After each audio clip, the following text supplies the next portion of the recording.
అండి ఇప్పుడైతే మనం ఒక వెరైటీ చేసేసుకుంటున్నాం. దీనికి కొంచెం స్వీట్ కార్న్, కొంచెం ఆలు రెండు బాగా ఉడకబెట్టేసుకోవాలన్నమాట. ఉడకబెట్టేసేసుకొని ఒక బౌల్ తీసేసుకొని బౌల్లో ఆలుని స్మాష్ చేసేసుకోవాలి. మనం బాగా మెత్తగా స్మాష్ చేయాలండి. చూడండి, ఆలు అయితే మనకి పూర్తిగా స్మాష్ అయిపోయింది. ఆలు ఇట్లా స్మాష్ అవగానే మనం స్వీట్ కార్న్ వేసేసుకున్నాం. స్వీట్ కార్న్ వేసేసుకొని కొంచెం దీనికి సరిపడా మనం తినేదాన్ని బట్టి గరం మసాలా పొడి, కొంచెం ధనియాల పౌడర్,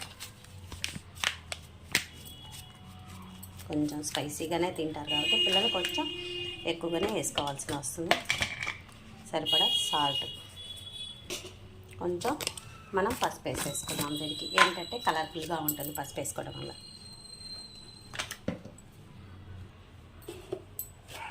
తర్వాత వెల్లుల్లి కారం అంటారు కదా, కారం అనమాట. కొంచెం స్పైసీగా ఉంటేనే టేస్ట్ బాగుంటాయి. కారం వేసేసుకొని వీటన్నిటిని ఒకసారి కలిపేసేసుకుందామండి.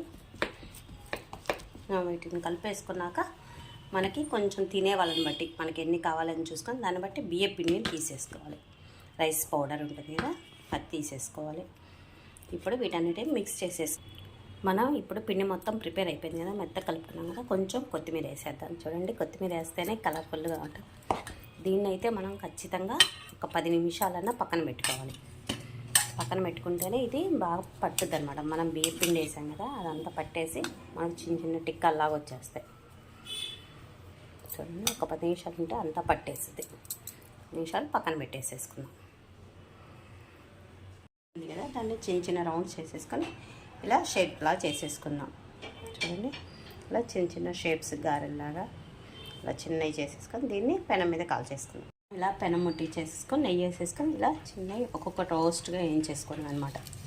స్లో ఫ్లేమ్ మీద పెట్టుకొని వేయించేసుకోవాలి. వీటినైతే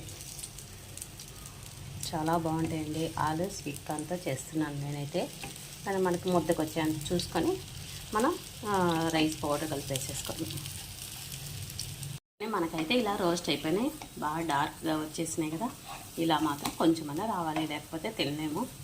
వీటిని ఇప్పుడు మనం సర్వింగ్ బౌల్లో తీసేసుకున్నాం.